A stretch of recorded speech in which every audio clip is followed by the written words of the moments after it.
अस्सलाम वालेकुम, मैं हूं अमीर अब्बास। मुल्क तेजी से आम इंतखाबात की तरफ बढ़ रहा है। इलेक्शन कमीशन हल्का बंदियों का काम मुकम्मल कर चुका है और 30 नवंबर को हतमी फहरिस्त शाया कर दी जाएगी, जिसके बाद इंतखाबी शेड्यूल का ऐलान कर दिया जाएगा।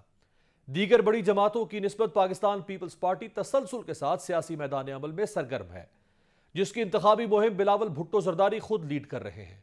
सिंध से इब्तदा के बाद बिलावल भुट्टो ने खैबर पख्तूनख्वा में कई जलसे किए। अब यकीनन पीपल्स पार्टी जल्द ही पंजाब और बलूचिस्तान का रुख करेगी। पीपल्स पार्टी क्वेटा में अपने 56वें यौम तासीस के मौके पर एक बड़े जलसे की तैयारियां कर रही है। तहम अब तक की इंतखाबी मुहिम में पीपल्स पार्टी का कोई वाज़े इंतखाबी बयानिया नहीं बन पा रहा। इसके बरक्स मुस्लिम लीग नून और इस्तेहकाम पार्टी महंगाई और अवामी मसाइल के तनाजुर में अपना इंतखाबी बयानिया बनाने की कोशिश कर रहे हैं। यहां सवाल यह है कि क्या पीपल्स पार्टी इस बार 2024 के इलेक्शन में अपने रिवायती बयानिए की बुनियाद पर इंतखाबी मैदान में जाएगी और क्या उसी बुनियाद पर कोई बड़ी कामयाबी हासिल कर पाएगी। दूसरी तरफ पीपल्स पार्टी पार्लियामेंटेरियन के सदर आसिफ अली जरदारी ने वाजे कर दिया है कि इस बार वो अपने लिए गेम लगाएंगे। उनका मजीद कहना था कि जरूरी नहीं कि इस बार नून लीग ही लीड करे। जरदारी साहब के बयान से बज़ाहिर ऐसा लग रहा है कि अब पीपल्स पार्टी और नून लीग की पार्टनरशिप खत्म हो गई है और अब ये दोनों जमातें अपने अपने लिए गेम लगाएंगी। यहां यह बात अहम है कि सिंध में मुस्लिम लीग नून का हम ख्याल जमातों के साथ बातचीत का इब्तदाई मरहला मुकम्मल हो गया है। यानी सिंध में एक बड़े सियासी ग्रैंड अलायंस की तैयारियां मुकम्मल हो चुकी हैं और यह अलायंस पीपल्स पार्टी के लिए इंतखाबी मैदान में बड़ा चैलेंज बन सकता है। यहां सवाल यह है कि क्या सिंध में पीपल्स पार्टी अपने खिलाफ बनने वाली नई सफबंदी से निपटने के लिए भी तैयार है। पंजाब में पीपल्स पार्टी की निस्बत मुस्लिम लीग नून की सियासी जड़ें ज्यादा मजबूत है और इंतखाबी नताइज के तनाजुर में पंजाब की नशिस्तें मरकज में इक़्तिदार साजी के लिए फैसला कुन होगी। तो यहां यह भी सवाल है कि आसिफ अली जरदारी का यह दावा कि जरूरी नहीं नून लीग लीड करे किस हद तक प्रैक्टिकल है।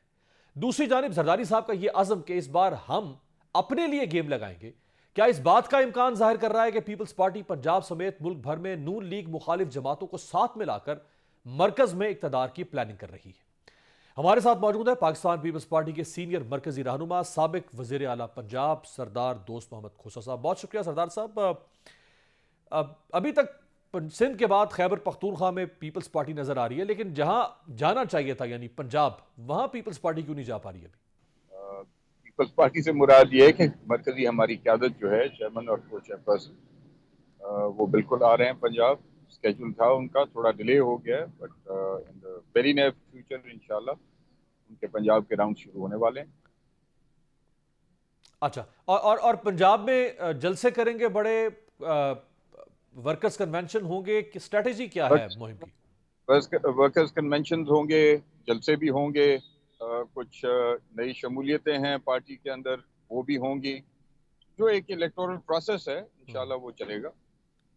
और अभी तक जितने जलसे हुए आपके सिंध में या खैबर पख्तूनख्वा में, उसमें बिलावल साहब तो नजर आए लेकिन जरदारी साहब सामने नहीं आ रहे। क्या जरदारी साहब को किसी स्ट्रेटजी के तहत अलहदा रखा जा रहा है कि उनको उनकी फेस वैल्यू सामने न रखी जाए, बिलावल साहब की रखी जाए। ये ओपोनेंट्स को सोचने दें। बहरहाल सच ऐसी कोई नहीं है।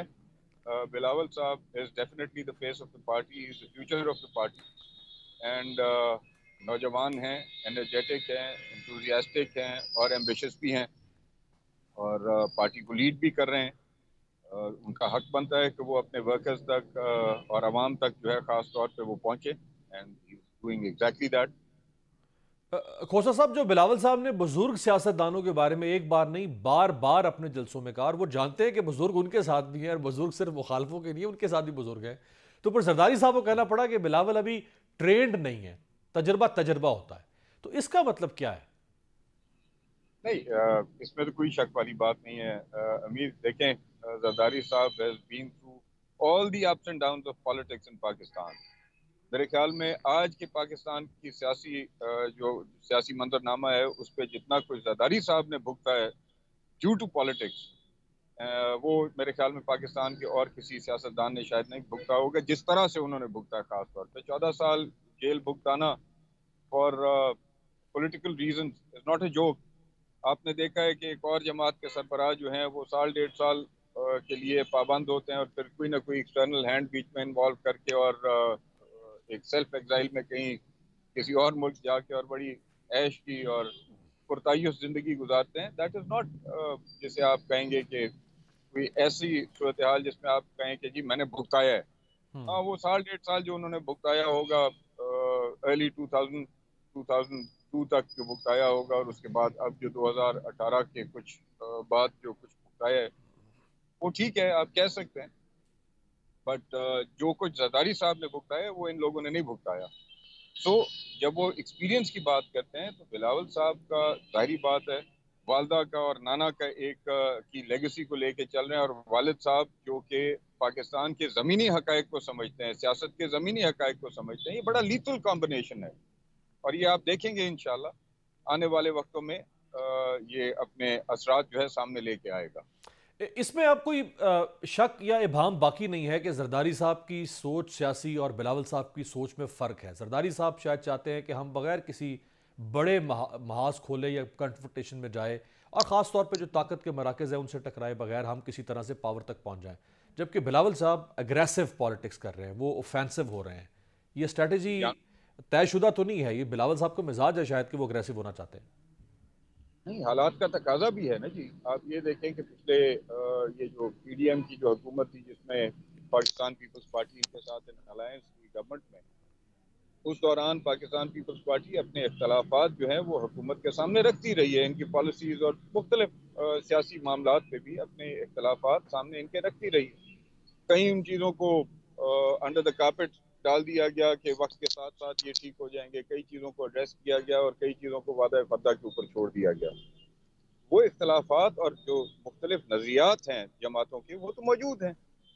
वो नून लीग के भी हैं, पाकिस्तान पीपल्स पार्टी के भी हैं, मौलाना फजल रहमान साहब के भी हैं, दीगर सियासी जमातों के अपने अपने नज़रियात हैं। नज़रियात पे कोई कॉम्प्रोमाइज़ नहीं है। हम्म। हाँ, जो आपका सवाल है कि जरदारी साहब जो हैं वो ज़रा ठंडे मीठे, आपका कहने का मकसद है कि वो ज़रा ठंडे मीठे चल रहे हैं, और सही। बिलावल साहब जो हैं ज़रा एग्रेसिव चल रहे हैं। ही इज़ यंग, और जैसे मैंने कहा वो एक जज्बा रखते हैं, और उस जज्बे के तहत जो सही है उसको सही कह रहे हैं, जो गलत है उसको सही गलत कह रहे हैं। लेकिन लेकिन हमने देखा ना, यही जरदारी साहब थे जो नवाज शरीफ साहब को भी हेड ऑन लेते थे, कहते थे कि नवाज शरीफ नासूर है। यही जरदारी साहब है जिन्होंने एस्टैब्लिशमेंट को हेड ऑन लिया। राहिल शरीफ के जमाने में कहा कि आपने 3 साल रहना है, हमने हमेशा रहना है। आज वो जरदारी साहब पीछे हो गए हैं, आज बिलावल साहब हेड ऑन हो रहे हैं। ये क्या स्ट्रेटेजी है? देखिए, मैंने जैसे पहले आपको अर्ज किया कि पार्टी का फ्यूचर तो बिलावल है ना। हम्म।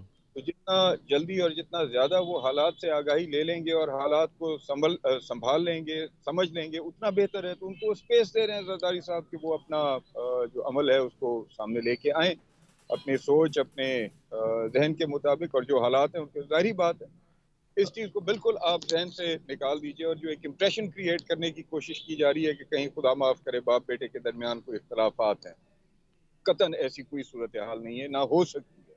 हम्म। ये एक आइडियल कॉम्बिनेशन, जैसे मैंने आपको कहा कि जरदारी साहब का तजर्बा और शहीद रानी की जो अपब्रिंगिंग थी और उनका जो एक पॉलिटिकल फलसफा था अपने वालिद से लेके उन तक, उसको अगर बिलावल साहब ने कपल करके और अपना लिया, मैं आपको बता रहा हूँ this is going to be politically very lead. अच्छा खोसा साहब, अभी तो जो बिलावल साहब ने तुंदो तेज जुबान इस्तेमाल की है, इस्टेब्लिशमेंट को भी उन्होंने तंज किया है, और नवाज शरीफ साहब को और उनको शहबाज शरीफ को तो कर ही रहे हैं। ये उन्होंने खैबर पख्तूनख्वा में खड़े होकर किया है। जब यही बिलावल तख्ते पंजाब और पंजाब के ग्राउंड में आके जलसे करेंगे और तकरीरें करेंगे, तो लोग तो एक्सपेक्ट करेंगे पीपल्स पार्टी वाले कि इससे भी ज़्यादा अग्रेसिव हो बिलावल। हो सकते हैं अगर हालात इसी तरह से बरपा रहे तो हो सकता है कि इससे भी शायद ज्यादा सख्त बयानियां हो। आप हम्म। देखें ना, आपके सामने मिसाल है जी, आपकी पल्स के ऊपर आपका हाथ होता है हमेशा। सही। 2018 के इलेक्शन कैंपेन के दौरान किस तरह से एमक्यूएम को तोड़ा गया, आप भूल गए हैं उन चीज को, या अवाम हम्म। भूल गई है उस चीज को कि किस तरह से 2-3 हिस्सों में एमक्यूएम को जो है वो तकसीम कर दिया गया just before the election, during the election campaign. PSP बन गई, फिला हो गया, फिला हो गया। आज फिर उन सारों को इलेक्शन से पहले इकट्ठा, किसने इकट्ठा किया? जो कल तक मफरूर थे, जो कल तक इश्तिहारी थे, जो कल तक मुजरिम ठहरे थे, जलावतनी की जिंदगी गुजारे थे, वो सरकारी प्रोटोकॉल में उनको रिसीव करके और ऐवानों तक पहुंचा दिया, उनके अपने घरों तक या उनके महलों तक या महल्ला तक पहुंचा दिया गया। आज भी जब वो अपने किसी सियासी प्रोग्राम के लिए निकलते हैं तो जो प्रोटोकॉल उनके साथ होता है, it seems as if unfortunately but prime minister of Pakistan निकला हुआ है हम्म। सड़कों पर, इतना उनके साथ पुलिस का और दीगर एजेंसीज का प्रोटोकॉल होता है और सिक्योरिटी होती है। What is all this? آپ دیکھیں نا, جب لیول پلئنگ فیلڈ کی بات ہوتی ہے تو مسلم لیگ سے کوئی لیول پلئنگ فیلڈ نہیں مانگ رہا. یہ غلط فہمی ہر کوئی اپنے ذہن سے دور کر لے. مسلم لیگ کے ساتھ کل بھی مقابلہ کیا تھا, مسلم لیگ کے ساتھ آج بھی مقابلہ ہو رہا ہے اور کل بھی ہوگا. پھر کس سے مانگ رہے ہیں؟ جو یہ حالات کریٹ کر رہے ہیں, جس کے بارے میں آپ ابھی فرما رہے تھے کہ جی انہوں نے کچھ سربراہان کے بارے میں جو ہے وہ کے پی کے میں بھی بات کی اور دیگر کراچی میں یا سندھ میں بھی بات, ان کو یہ گلا کر رہے ہیں کہ آپ سیاست سے دور رہیے, آپ سیاست کو سیاست دانوں کے ہاتھ رہنے دیں, عوام کے ہاتھ رہنے دیں, صحیح کریں غلط کریں, یہ ان کے اوپر عوام کے اوپر چھوڑ دیں کہ کس کو چنتے ہیں.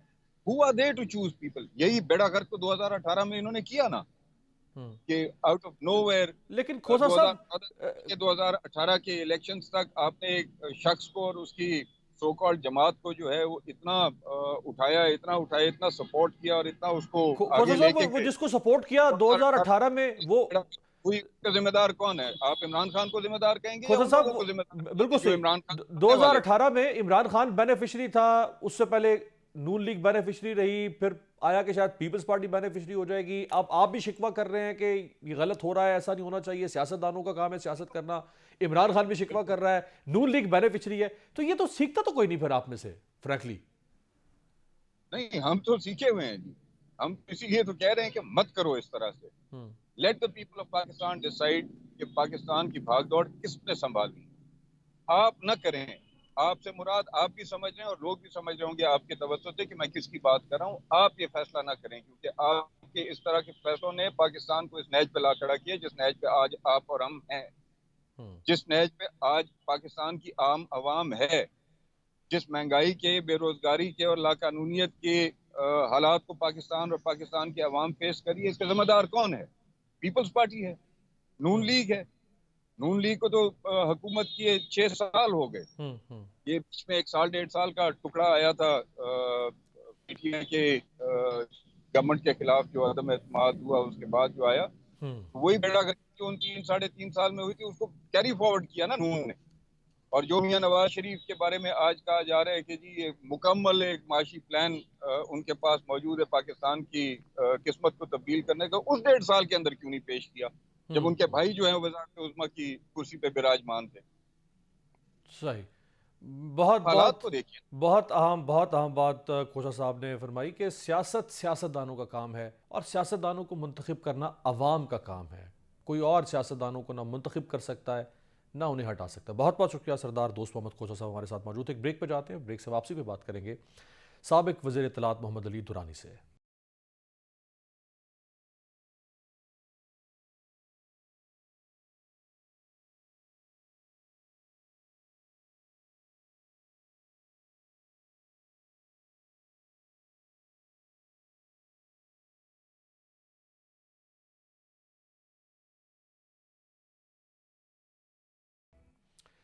بریک کے بعد خوش آمدید. الیکشن کی تاریخ پر طویل تنازع کے بعد سپریم کورٹ آف پاکستان کی کوششوں سے یہ اعلان سامنے آیا کہ اب ملک میں عام انتخابات 8 فروری 2024 کو ہوں گے.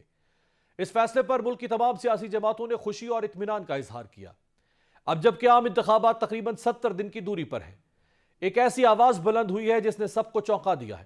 سابق وفاقی وزیر اطلاعات سینئر سیاستدان محمد علی درانی نے تجویز دی ہے کہ اس وقت حالات ایک قومی حکومت کی تشکیل کا تقاضا کر رہے ہیں.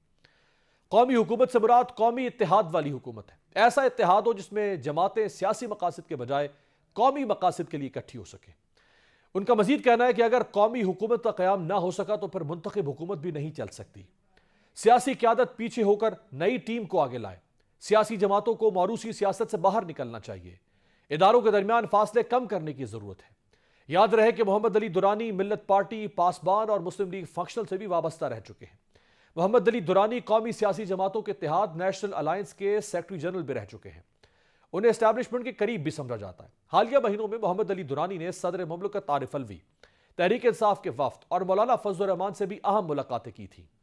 رواں سال 25 اکتوبر کو محمد علی درانی کی مولانا فضل الرحمان سے ملاقات کے بعد یہ خبریں سامنے آئی تھی کہ انہوں نے مفاہمتی ایجنڈے پر مولانا صاحب کو قائل کر لیا ہے.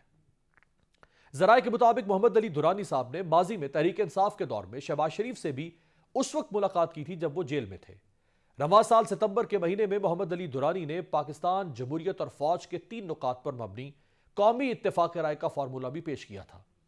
محمد علی درانی کا کہنا تھا کہ ملک کو درپیش سنگین بحرانوں سے نجات دلانے کے لیے سیاسی استحکام اولین شرط ہے، جو صرف اس صورت میں ممکن ہے کہ پاکستان جمہوریت اور فوج کے خلاف سیاست نہ کی جائے، بلکہ سیاست کو سیاسی جماعتوں، آئین کے دائرے اور عوامی مسائل کے حل کے ایجنڈے کی طرف واپس لایا جائے۔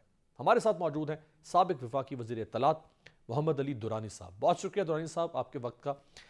بہت سارے مطالبات آپ کے یا تجاویز یا بحران سے نکلنے کا حل اس نوعیت کا ہے کہ جہاں ایک ایسی لیڈرشپ پاکستان میں ہو جو سیلف لیس لیڈرشپ ہے۔ پاکستان کی تو اکراس دی بورڈ جو پولیٹیکل لیڈرشپ ہے وہ تو سیلفش ہے، وہ ان تجاویز پر کیسے عمل کرے گی کہ موروثیت بھی چھوڑ دے اور انتقام بھی چھوڑ دے اور ایک نقطے پر متفق ہو اور وہ پاکستان کو نقطہ ہو؟ بسم اللہ الرحمن الرحیم۔ آپ کا سوال ہمیشہ کی طرح بہت پوائنٹڈ ہے، بہت ڈیفینٹ ہے، اور آپ کی بات سے مکمل اتفاق کے بعد میں یہ کہنا چاہوں گا کہ یہ آزمائش ہے یقیناً، لیکن میں یہ سمجھتا ہوں کہ اگر آج ہماری سیاسی قیادت جو ہے وہ اپنی سیاسی کامیابی کے لیے بھی تو کسی کی طرف دیکھ رہی ہے، آج ہماری جو قیادت ہے وہ اپنے اقتدار کے حصول کے لیے بھی تو بہت سے دروازوں کی طرف دیکھتی ہے نا۔ تو یہ وقت جو ہے یہ اس بات کا تقاضا کرتا ہے کہ قوم، ملک کے ادارے، ملک کی اسٹیبلشمنٹ اور ہمارے سیاستدان بھی اگر سمجھ لیں تو کوئی حرج نہیں ہے کہ ہم سب مل کے اگر ہم نے آگے بڑھنا ہے تو ہمیں ملک کے لیے سوچنا پڑے گا۔ ہم نے مساق جمہوریت کیا تو وہ ہمارے مفادات کے لیے تھا، ہم نے مساق معیشت نہیں کیا بلکہ صرف ہمیشہ مساق ذاتی معیشت کیا۔ اس وقت ہمیں جس مساق کی ضرورت ہے وہ مساق پاکستان ہے، مساق محبت پاکستان ہے، مساق خوشحالی پاکستان ہے اور مساق خوشحالی عوام ہے۔ اس کے لیے ہمیں ہر صورت میں اپنی لیڈرشپ کو بھی فورس کرنا پڑے گا اور اس راستے پہ جانا پڑے گا کہ ہم منتخب ادارے کو ایک قومی ادارہ بنا کے اگر برطانیہ سیکنڈ ورلڈ وار کے چیلنج سے نکلنے کے لیے چرچل کو آگے کر کے تمام پولیٹیکل پارٹیز جو ہے اس کے پیچھے اکٹھی ہو کے ملک کو 5 سال تک ایک کرائسس سے نکالنے کے لیے اکٹھی چل سکتی ہیں، اگر ساؤتھ افریقہ کے اندر نسلی فسادات سے گزرنے کے بعد نیلسن منڈیلا کی لیڈرشپ جو ہے وہ انتقام کے بجائے سب کو ساتھ لے کے مفاہمت کے اوپر چلتے ہوئے ایک ریکنسیلیشن کا راستہ نکال سکتی ہے، اگر آئرلینڈ کے اندر آج بھی مطلب نفرتوں پہ مبنی گروہوں کے درمیان جو ہے وہ قومی مفاد کے لیے ایک یکجہتی بن سکتی ہے جو کہ آج تک چلتی آ رہی ہے، اور ایسی اور دنیا میں بہت سی مثالیں ہیں کہ ملکوں کی قیادتیں، ملکوں کی عوام اور ملکوں کے ادارے مل کے جب یہ ٹھان لیتے ہیں کہ اب ہم نے ملک کو اس کرائسس سے نکالنا ہے تو پھر وہ آؤٹ آف باکس سولوشنز کے اوپر عمل کرتے ہیں، اور میں نے جو سولوشن سجیسٹ کیا ہے وہ ایک پارلیمنٹری سسٹم سے نکلتی ہوئی روایت ہے، جو کہ پاکستان میں کبھی ایکسپیریمنٹ نہیں ہوا۔ میں کسی سیاسی اتحاد کی بات نہیں کر رہا، میں کسی پی ڈی ایم کی حکومت کی بات نہیں کر رہا، میں کسی پی این اے کی بات نہیں کر رہا، میں بات کر رہا ہوں کہ پاکستان کے اندر منتخب نیشنل یونٹی گورنمنٹ بنائی جائے جس کی وزارت عظمیٰ کا عہدہ جو ہے جو سب سے بڑی پارٹی ہو اس کو دیا جائے۔ درانی صاحب وہ جو آپ کہہ رہے ہیں کہ منتخب قومی حکومت، تو منتخب قومی حکومت تو ویسے بھی جو اب 2024 کے انتخابات کے بعد بنے گی، جو سچویشن لگ رہی ہے یہ تو ہنگ پارلیمنٹ ہوگی، اس میں تو اتحادی حکومت بنے گی، تو وہ منتخب قومی حکومت ہی ہوگی، اور اس کے علاوہ کیا ہو سکتی ہے؟ دیکھیں میرا جو یہ منتخب قومی حکومت کا فارمولہ ہے اس کی جو میں نے مثالیں دی ہیں اس کا پورا ہسٹورک ٹریک ہمارے پاس موجود ہے، اس کے تمام ایس او پیز ہمارے پاس موجود ہیں، اس کے اندر جتنی بھی پارٹیز پارلیمنٹ میں منتخب ہو کے آتی ہیں وہ اکٹھے مل کے حکومت بنتی ہیں۔ میرا فارمولہ یہ ہے کہ سب سے بڑی پارٹی جو ہے وہ وزارت عظمیٰ کے لیے 3 نام دے گی جس میں سے ایک کو اسمبلی الیکٹ کرے گی، 30 سے زیادہ کی ہمیں کیبنٹ کی ضرورت نہیں ہے، 30 ممبرز پہ مشتمل یا اس سے کم پہ مشتمل ایک کیبنٹ بنے گی۔ اس ملک کے اندر جو ہے 6 महीने के अंदर जो है कौमी सतह के ऊपर एक ही कानून के तहत एक ही मुद्दत के लिए बलदियाती इंतखाबात कराए जाएंगे, जो कि कौमी सूबाई असम्बलियों की मुद्दत के बराबर होंगे, और आइंदा ये इंतखाबात कौमी इंतखाबात के साथ हुआ करेंगे। सही। चूंकि मुल्क का सबसे बड़ा मसला यह है कि इस मुल्क के अवाम इस मुल्क की सियासत में हिस्सेदार ही नहीं है। इस मुल्क के वडेरे, इस मुल्क के इलेक्टेबल्स जो 5 करोड़ 10 करोड़ खर्च करके 2 करोड़ रुपया टिकट के लिए जमा करा के कुछ लोगों से अपनी आशीर्वाद लेके जो है वो इलेक्शन लड़ते हैं, ये मुल्क उनकी सियासत के लिए बना हुआ है। और पूरा एनएफसी अवार्ड अरबों रुपया सूबों को दे दिया जाता है, लेकिन नीचे नहीं जाता पैसा वो। और आपको हैरान होगा 18वीं तरमीम में जब मैंने दस्तखत नहीं किए थे, मेरा एक ही मुतालबा था कि यार ये सूबों को तो तुम इतने पैसे दे रहे हो, ये तो 4 बंदों के हाथ में चले जा रहे हैं। एग्जैक्टली। अब ये जो तक भेजने का कोई निजाम आप क्यों नहीं पाबंद कर रहे हो? दुरानी साहब, ये 70 साल से जो बातें आपने फरमाई, प्रिंसिपली इनसे कोई डिसएग्रीमेंट नहीं हो सकता किसी भी रैशनल माइंड की तरफ से। प्रिंसिपली इसमें कोई डिसएग्रीमेंट नहीं। लेकिन फिर सवाल यह है कि जिस नवाज शरीफ साहब ने 2013 से कोशिश की कि उनकी सियासी वारिस उनकी बेटी बन सके, 11 साल लगाए उन्होंने उनको इस्टेब्लिश करने के लिए। जिस पीपल्स पार्टी ने और जरदारी साहब ने पिछले 14-15 साल से मोहतरमा की शहादत के बाद बिलावल कस्साब का स्टेचर खड़ा किया कि ये हमारे सियासी वारिस होंगे, ये दोनों जमातें, और उसमें तहरीक इंसाफ भी शामिल है, जो बल्दियाती इंतखाबात की सबसे बड़ी दुश्मन रही हैं।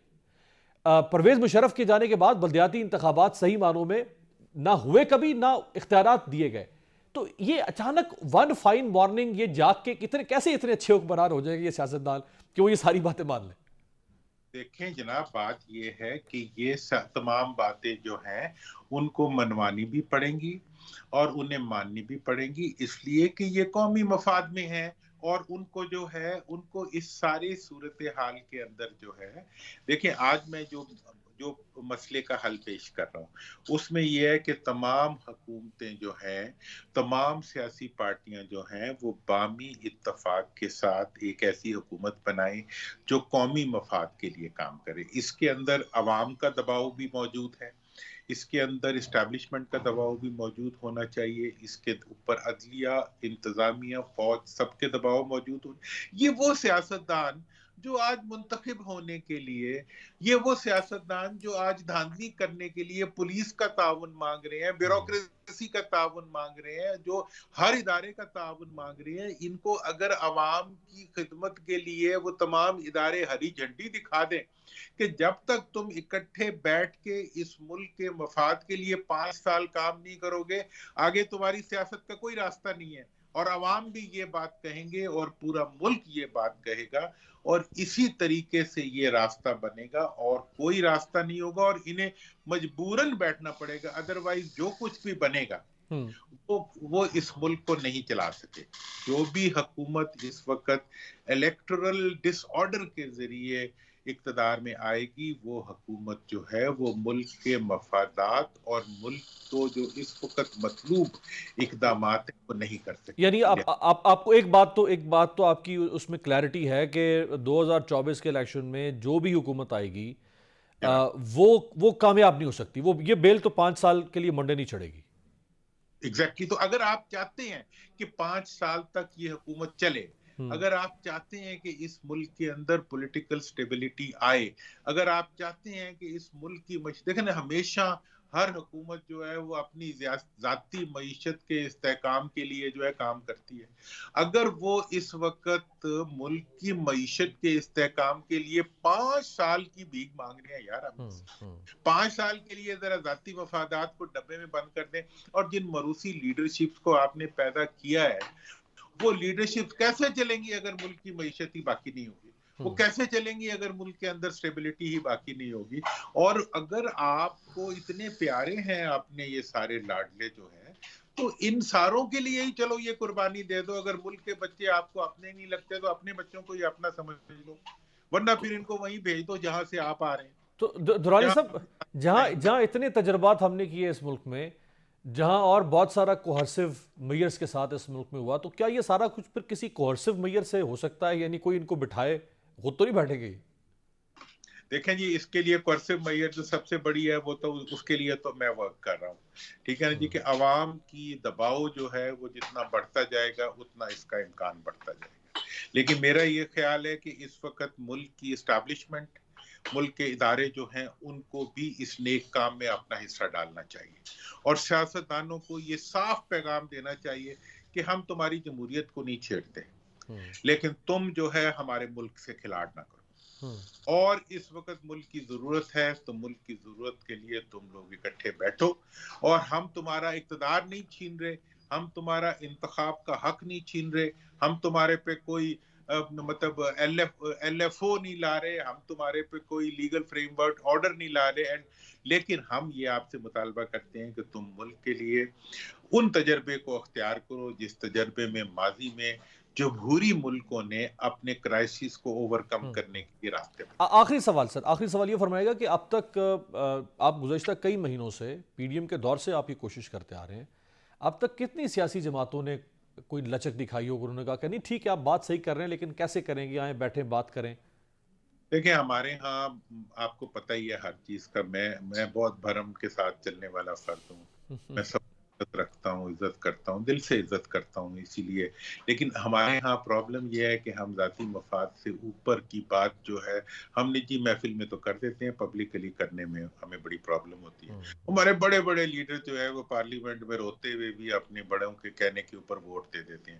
اسی لیے میں آج کسی بھی پارٹی میں نہیں ہوں کہ میں کم از کم وہ تو بات کر سکوں جو عام آدمی کی بات ہو. صحیح. عام آدمی کی بات کرنے کے لیے مجھے تمام زنجیریں توڑنی پڑی ہیں، اقتدار کی امیدوں پہ مجھے پانی ڈالنا پڑا ہے، اور مجھے اس میں کوئی غم، کوئی ملال نہیں ہے. وزیر بن کے بھی کیا کرنا ہے، مطلب ہم نے تو اسی طرح ہی رہنا ہے. تو بات یہ ہے کہ اس وقت جو ساری صورتحال ہے وہ اسی چیز کا تقاضا کر رہی ہے کہ پاکستان کو آگے لے آئیں، مساق پاکستان کو لے آئے، تمام فورسز عوام کی اور اسٹیبلشمنٹ کی اور بیوروکریسی کی، عدلیہ کی، تمام دانش بھی بہت امپورٹنٹ فیکٹر ہے، میڈیا کی، یہ تمام جو ہے اس کے لیے کام کریں کہ یار ابھی تم بس کرو، 5 سال کے لیے صرف 5 سال کی بھی مانگ رہے ہیں، یار دے دو اپنے اختیار کو، اپنی سوچ کو پیچھے کر کے ملک کو آگے کر دو. بہت اہم بات، اور جو آپ فرما رہے ہیں یقینی طور پہ اس سے کسی کو اصولی طور پر اختلاف نہیں ہو سکتا، اور اس میں پاکستان کے عوام کا ایک وسیع تر مفاد بہرحال موجود ہے، اور یہ بہت پروگریسو اپروچ ہے کہ تمام سیاسی جماعتیں ان متفق نکات پر اکٹھی ہوں جو نکات آج ہمیں ترقی یافتہ دنیا میں قدر مشترک کے طور پر دکھائی دیتے ہیں. لیکن کیا یہ ہو سکے گا یا نہیں ہو سکے گا، یہ بہرحال پاکستان کے معروضی سیاسی حالات میں مستقبل قریب میں فوری طور پر تو شاید ہوتا ہوا دکھائی نہیں دے رہا. بہت شکریہ محمد علی دورانی صاحب ہمارے ساتھ موجود تھے. ایک بریک پہ جاتے ہیں، بریک سے واپسی پہ غزہ کی تازہ ترین صورتحال.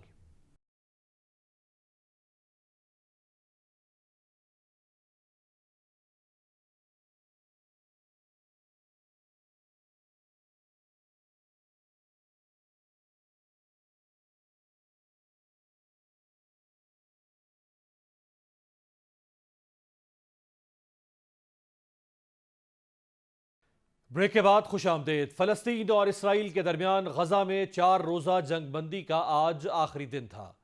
کل صبح جنگ بندی معاہدہ اپنا وقت مکمل کر لے گا، تاہم فلسطینی مزاحمتی تنظیم حماس نے جنگ بندی معاہدے میں توسیع پر رضامندی ظاہر کر دی ہے. اسرائیل اور حماس جنگ میں ثالثی کا کردار ادا کرنے والے قطر، مصر اور امریکہ نے بھی فریقین پر سیز فائر میں توسیع پر زور دیا ہے. تاہم اسرائیلی وزیر اعظم نے بے شرمی اور ڈھٹائی سے دعویٰ کیا ہے کہ جیسے ہی عارضی جنگ بندی کا خاتمہ ہوگا، اسرائیل پوری قوت کے ساتھ اپنے مقصد کو حاصل کرنے کے لیے حملے شروع کر دے گا. عرب میڈیا کے مطابق غزہ میں 4 روز کی جنگ بندی میں اب تک 175 افراد کو رہا کیا جا چکا ہے. حماس کی جانب سے 3 گروپس میں 39 اسرائیلی شہریوں کو رہا کیا گیا، جبکہ اسرائیل نے 3 گروپس میں 117 فلسطینی قیدیوں کو رہا کیا. اسرا نامی ایک فلسطینی لڑکی کو 8 سال بعد صہیونیوں کی قید سے رہائی نصیب ہوئی. اسی طرح نورہان عواد نامی ایک فلسطینی طالبہ کو بھی اسرائیلی جیل سے تقریباً 8 سال بعد رہائی ملی. حماس اور اسرائیل میں عارضی جنگ بندی اور قیدیوں کے معاہدے کے بعد جب ایک بس بیتونیا سے غزہ میں داخل ہوئی تو فلسطینیوں کی بڑی تعداد نے اس رہائی پر جشن منایا. یہ قیدیوں کے خاندانوں کے لیے ایک خوشی کا لمحہ تھا. اس موقع پر دنیا نے نہایت رقت آمیز مناظر دیکھے. واضح رہے کہ 7 اکتوبر سے غزہ میں جاری اسرائیلی بمباری میں 14,800 سے زائد فلسطینی شہید اور 25,000 سے زائد زخمی ہو چکے ہیں، جبکہ حماس کی کارروائی میں مارے گئے اسرائیلیوں کی تعداد 1400 سے زائد ہے۔ اقوام متحدہ کے مطابق غزہ پر حالیہ صہیونی حملوں کی وجہ سے 17 لاکھ فلسطینی بے گھر ہوئے، جو کہ غزہ کی 80% آبادی ہے۔ اہم بات یہ ہے کہ حماس نے جنگ بندی میں توسیع پر رضامندی ظاہر کرتے ہوئے پیشکش کی ہے کہ اگر اسرائیل تمام فلسطینی مغویوں کو رہا کرنے کا اعلان کرے تو حماس بھی تمام اسرائیلی مغویوں کو رہا کر دے گا۔ الجزیرہ کے مطابق 10,000 سے زائد بے گناہ فلسطینی اسرائیل کی جیلوں میں قید ہیں۔ 7 اکتوبر کی جنگ سے پہلے اسرائیل کی قید میں فلسطینیوں کی تعداد 5,000 سے زائد تھی۔ حالیہ جنگ کے دوران اسرائیل نے 3,000 سے زائد فلسطینیوں کو گرفتار کیا، جن میں 145 بچے، 95 خواتین اور 37 صحافی بھی شامل ہیں۔ سیو دی چلڈرن نامی تنظیم کے مطابق اسرائیل میں قید فلسطینی بچوں کو بدترین جسمانی اذیتوں، جنسی استحصال اور بھوک کا سامنا ہے۔ کچھ ایسے فلسطینی بھی ہیں جو اسرائیل میں 30 سال سے قید ہیں۔ اسرائیلی جیلوں میں قید فلسطینی موت کی آغوش میں چلے بھی جائیں تو ان لاشوں کو بھی رہائی نہیں ملتی۔ فلسطینیوں کی لاشیں لواحقین کے حوالے کرنے یا دفن کرنے کے بجائے ریفریجریٹر میں رکھ دی جاتی ہیں تاکہ بقیہ رہ جانے والی قید کی سزا ان کی لاشیں مکمل کر سکیں۔ دوسری جانب اسپین کے شہر بارسلونا میں ہزاروں افراد نے فلسطینی عوام کے ساتھ اظہار یکجہتی کرتے ہوئے غزہ میں عارضی جنگ بندی میں توسیع کا مطالبہ کیا ہے۔ اور برطانوی شہر گلاسکو میں بھی فلسطینیوں کی حق میں ریلی نکالی گئی اور مستقل جنگ بندی کی حمایت میں نعرے لگائے گئے۔ آپ سے ملاقات ہوگی کل، دیکھتے رہیے گا جمہوریت۔